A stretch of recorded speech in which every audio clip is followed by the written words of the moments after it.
Hello guys, welcome to my channel. My name is Miracle, Mimi for short. If this is the first time you see my beautiful face, you're welcome. So our next video is from Vivek Ramaswamy Vivek. And it says, will you consider being VC president? Voter asks Vivek Ramaswamy. Let's check this video out. Okay, they are Trumpers, big time. What they'd like to know is, would you consider being vice president? I know, but I think the vice president should have more authority.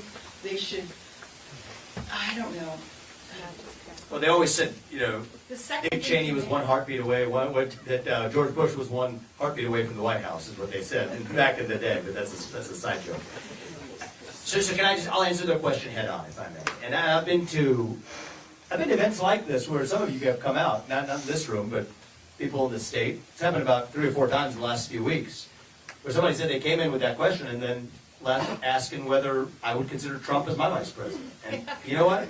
I said I would. I don't think you would take it. But I think that what the heart of that question is, and I'll tell you for my part, I can answer this honestly, is this shouldn't be about ego. We're in this for the country. It is our duty to this country to do whatever's our best role to serve this country at a moment where we're not working with a lot of time. I mean, if my kids are in high school before we get this right, I don't think we have a country left.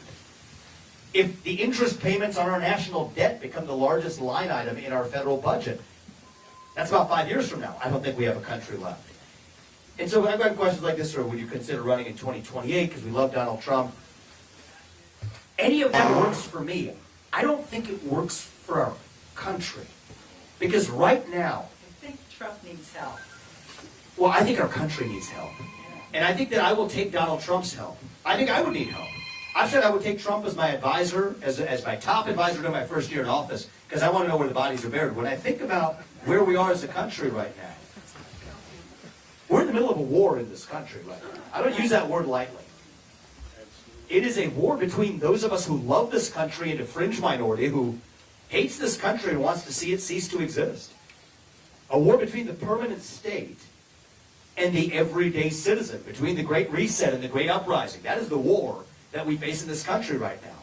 And so think about, if you want a general to lead us to victory in that war, the commander-in-chief, I think we have to pick somebody who is not currently wounded in that war. If I was 80 years old and had 4 different wounds and counting, I wouldn't tell you to put me in the role of commander-in-chief either. So I think each of us has our role to play. And so my word to you all is, whatever we do, we'll wipe the floor in Congress or the White House or wherever else across this country. If that's why I believe I'll have my maximal change that I can make for this country. And it's not going to be some president coming from on high like a messiah to save all of us from the White House. It doesn't work that way. If we're going to be saved, it's going to be because we saved ourselves. Every one of us has our role to play. But I believe right now in this moment, we require a president who understands the law and the Constitution, and somebody with a brawn to actually see it through and stand for it. Somebody, I believe, now more than ever with fresh legs.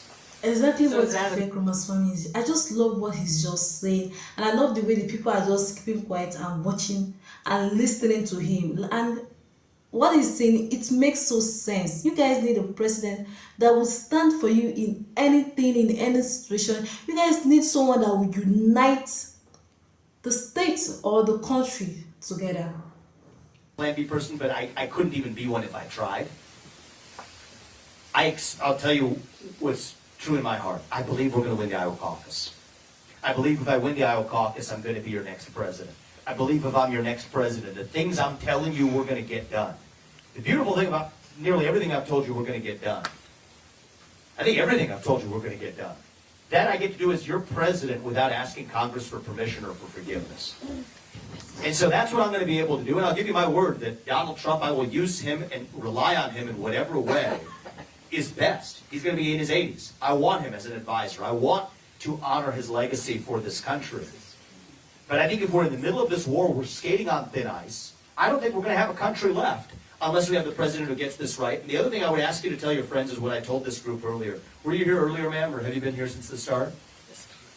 I want you to tell them what I said earlier, which is the truth. They're leading us into a trap right now. They want this to be. They don't want, I mean, the establishment does not want me in this race. They want to get this down between Donald Trump and a puppet, and I have a strong sense of who that puppet is. Used to think it was Joe Biden or Gavin Newsom or Michelle Obama or whoever. It's actually within our own party. They want to get this to be a two-horse race, eliminate Trump this spring, one way or another. Study history. Study global history, study the history of this country, study the history of the last 4 years, study the history of the last 4 months. And open your eyes. I am not God. I cannot tell you what the future holds, but I can tell you what I see. And I'm asking you to open your eyes with me to see that this system is making clear to us they will not allow this man anywhere near office. And we cannot fall into that trap. There's a trap that's laid for us. 4 years ago, it was a man-made pandemic and a tech-rigged election and process leading up to it. What do you think they're going to do this time? Fool me once, shame on you. Fool me twice, shame on me. We are walking into that trap, and I am here to make sure. And I'm asking you not to throw away your vote at the Iowa caucus, to actually think ahead, to skate to where the puck is going. You've got the future of America First standing right here. You've got fresh legs. You've got the guy who, and I have a good relationship with Donald Trump. We will honor his legacy more than anybody else. I would go so far as to say, if you want to save Trump and his legacy, but save Trump the man himself, I'm going to ask you to vote for me. And I know that's counterintuitive, but that's what this country requires. And I think that's why I'm going to stay in this, not only through this Iowa caucus, but through the very end. And the very end isn't the winning of just this election. It's January 2033, after we've led this country after 2 terms, and we revive who we really are. That's my duty to this country. And I thank you and your friends. Thank you. Well, that's what we sometimes have to do, is open our eyes. I didn't think this way about a year ago either, but you go through this process, it opens your eyes. And once you see it, you cannot unsee it. And then the question is, to whom do you owe the obligation? It's not to me and it's not to Trump. It's to this country. It's to our founding fathers. And it's to the next 250 years left that this country still has left in it, to make sure it does not end in the next 12 months that we're sitting right in front of. And I think that's what we're facing if we don't get it. Wow, guys, see, as an independent voter, or as a person aspiring to vote for his or her president, guys, regardless of who is voted in, some things needs to change. You guys need to change some things, because your country, America, needs to be united again. And America needs to come back to be how they were before. Because there's a saying, united we stand, divided we fall. Yeah. Because you guys need someone to help you guys to do that. You guys need someone that will bring everything together, that will put everything in place, and that will lead America forward and not backward. Because guys, are you not tired of seeing or hearing Republican that, Republican this, Democrat that, Democrat this? Are you not tired? Let me know your thoughts in the comment section. Like, watch, and subscribe to my channel. Watch, like, and subscribe to my channel, and have a nice day ahead. Bye bye.